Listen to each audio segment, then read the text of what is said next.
2010లో Kasturi Devi society కార్యదర్శి జవీరెడ్డి ద్వారా 2019 వరకు కళ్యాణ మండపం నిర్వహించుకునేందుకు లీజుకు తీసుకున్నానని నెల్లూరు కస్తూరిదేవి గార్డెన్స్ నిర్వాహకులు ఊటుకూరు వెంకటేశ్వర్లు తెలిపారు. 2017లో అభివృద్ది పనులు చేపట్టేందుకు లీజు గడువును 2029 వరకు పొడిగించాల్సిందిగా కోరామన్నారు. కానీ ప్రస్తుత సొసైటీ సరైన కారణం లేకుండానే తనను ఖాళీ చేయమంటున్నారని ఆందోళన వ్యక్తం చేశారు. ఈ విషయమై తాను హైకోర్టుకు వెళ్లానని కోర్టు స్టేటస్ కో ఇచ్చిందని తెలిపారు. అభివృద్ది పనుల కోసం 4 కోట్ల రూపాయలు పెట్టుబడి పెట్టానని అర్ధాంతరంగా ఖాళీ చేస్తే ఆర్థికంగా నష్టపోతానని అన్నారు. మానవతా దృక్పథంతో లీజు గడువున పొడిగించాల్సిందిగా, ఆస్తికి రక్షణ కల్పించాల్సిందిగానిగా కలెక్టర్ని, ఎస్పీని, ఎండోమెంట్ అధికారులని కోరుతున్నామన్నారు.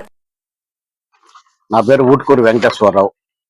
నేను 2010లో ఈ కస్తూరి విద్యాలయం కమిటీ వారు పిలిపించి నాకు 4 ఎకరాల స్థలంని లీజుకి ఇచ్చారు. కళ్యాణ మండపం కట్టుకొని వ్యాపారం చేస్తూ అట్లానే స్కూలు విద్యార్థులకు aided school Bezawada Gopal Reddy college మహిళా కళాశాల ఉండేటప్పుడు దానికోసం నాకు లీజుకి ఇచ్చారు. అప్పుడు కమిటీ సెక్రటరీ దేవిరెడ్డి గారు. తర్వాత 2017లో అభివృద్ధి పనులు చేపట్టే దానికోసంగా నేను కమిటీ వారిని కోరటమైనది. వారు కూడా దానికి సమ్మతించి నాకు 2029 దాకా 2019 నుంచి 2029 దాకా లీజు గడువుని పెంచి రిజిస్టర్ లీజ్ డీ డాక్యుమెంట్ ఇవ్వడం జరిగింది. అట్లానే రెంటల్ కూడా పెంచారనమాట. 2018లో కస్తూరిదేవి విద్యాలయ కమిటీ మార్పు జరిగింది. అప్పుడు వేరే కొత్త కమిటీ వచ్చినారనమాట. వాళ్ళు వచ్చి ఇప్పుడు మీరు చూస్తున్న జీవికే స్కూలు కట్టేదానికి అప్పుడు ఆ ప్లేస్ కూడా దీంట్లోనే ఉండేది నాకు ఇచ్చిన లీజులో.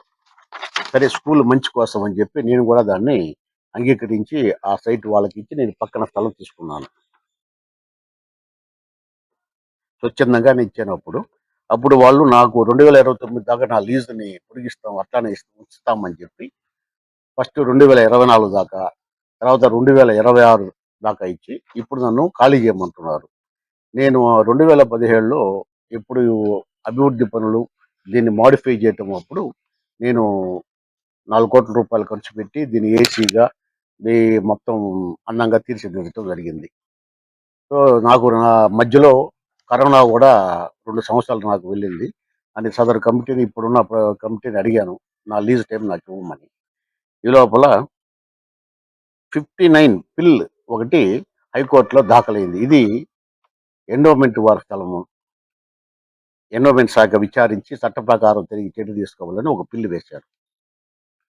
అదే అంశాన్ని నేను ఇప్పుడు హైకోర్టులో ఒక రిట్ 18360 రిట్ ఒకటి వేసి, సార్ ఇది కమిటీదే లేదు ఎండోమెంట్దా అని పరిశీలించుకున్నాను. సదరు శాఖ పరిశీలించి జడ్జి వారు ఒక ఆర్డర్ అయితే ఇచ్చారు.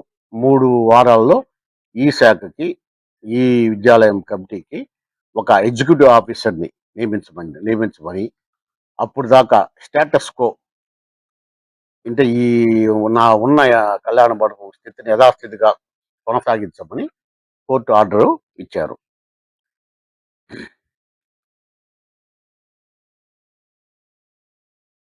అందుకని నేను ఈ విద్యాలయ ఆస్తిని 2029 దాకా నా లీజ్ హక్కులో ఉన్న కళ్యాణ మండపాన్ని పరిరక్షించి ఎటువంటి అక్రమ జోక్యాలు, ఆక్రమణలు, కూల్చివేతలు జరగకుండా తగిన రక్షణ కల్పించాలని మన గౌరవ జిల్లా కలెక్టర్ గారికి, అట్లానే మన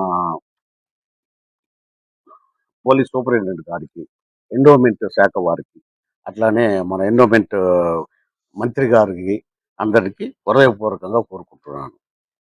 అలాగే ఈ హైకోర్టు ఉత్తర్వులను అందరూ గౌరవించి స్థలాన్ని తమ చేతుల్లోకి తీసుకోకుండా న్యాయస్థాన ఆదేశాలకు అనుగుణంగా వ్యవహరించాలని ప్రజలకు, అధికారులకు వినమ్రంగా నా విజ్ఞప్తి చేస్తున్నాను.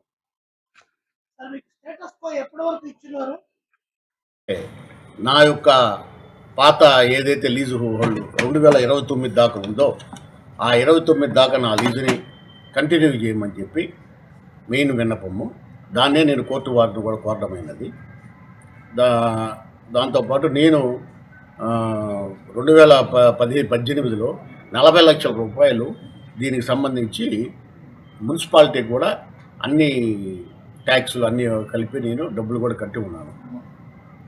సో వాళ్ళ అనుమతి కోసం అన్నీ కట్టాను.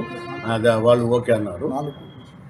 నా 4 కోట్ల రూపాయలు పెట్టుబడి పెట్టి నేను మధ్యలో కరోనా వచ్చి ఏమీ దీని మీద సంపాదించుకోలేదు, నష్టపోతున్నాను. కాబట్టి నా పాత లీజు 2029 దాకా ఏది ఉందో ఆ లీజుని కోరడం అయింది. అటు కమిటీ వారిని కానీ ఇటు కోర్టు వారిని కానీ నేను కాబట్టి నా 2029 దాకా నా లీజుని కంటిన్యూ చేయమని కోరుతున్నాను.